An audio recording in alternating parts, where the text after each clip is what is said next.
Now, it's one of the world's biggest mobility trade fairs. Germany's International Motor Show has just opened in Munich.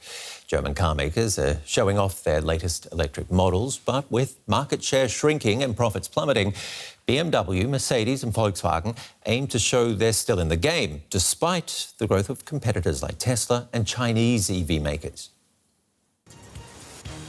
Mercedes premiering its GLC electric SUV at the Munich Car Show. It's hoped the new model will signal a turnaround for the German car maker, which reported a nearly 60% drop in earnings in the first half of this year. Executives say better times are ahead. This year alone, we're investing a double-digit billion euro amount in our passenger car division. It's a similar story for other German car makers. BMW and Volkswagen are likewise spending heavily on new models, and not just to imitate the competition. Where China goes a lot into voice control on operations, and that is not really true for Europe and not for the US really. There's more about it. When you look at the JD Power results, things have to be quality, easy to operate, and make it easier for the consumer. Timo Kronen is a car industry consultant who knows the Chinese market firsthand. He says German producers have to concentrate on their old strengths: quality, safety, and dependability. Because in the world's biggest market, China, they lag far behind. But that's not all, he says.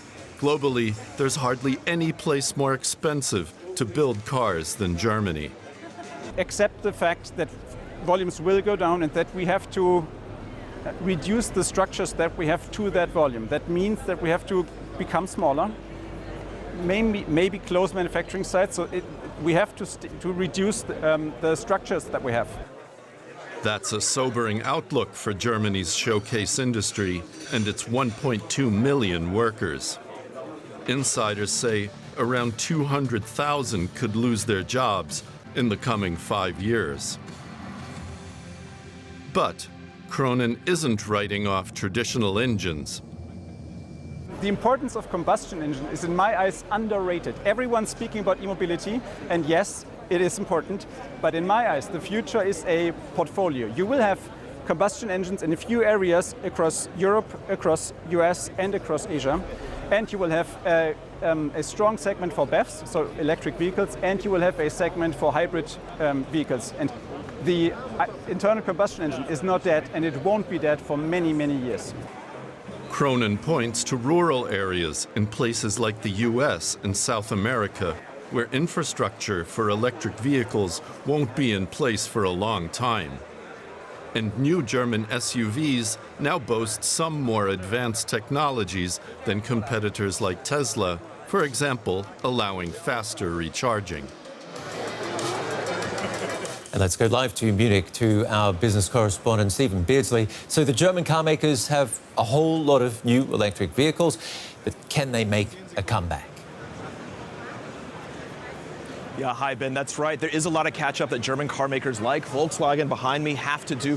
But remember, this is an industry-wide shift towards battery electric vehicles. A big and key difference being that here in Europe, under new EU rules, all new car sales by 2035 have to be zero emissions. And that means, as the piece mentioned, that there's a lot of investment up front and not enough sales right now to make it worth it for these car sellers.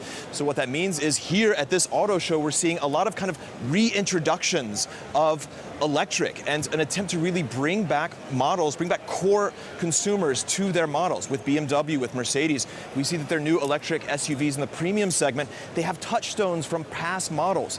The message being, we're not that far away from where we've always been. An electric is not that different. VW as well, they introduced a new ID Polo. That's different from past naming conventions they've had. And the body design also looks like the original Polo. I talked to the chief designer at VW. He said, look, we don't want electric to be divisive. Our core consumers need to know that this is a Volkswagen, and that points to how these automakers need a kind of mass uptake that they're not yet seeing.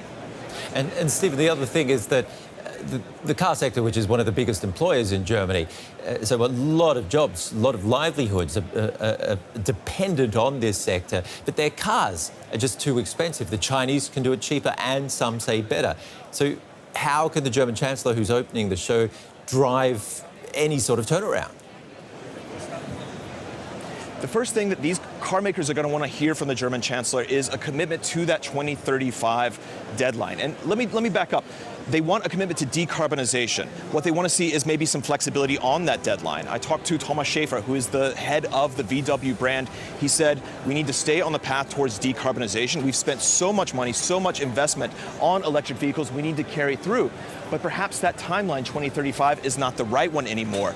The industry is falling behind. European car makers are not on that deadline. And then perhaps with models, there needs to be some flexibility with hybrids, with extended range vehicles. So I think that's what you're going to want to see. Otherwise, you're right. The cost to produce in Germany and in much of Europe is frankly higher.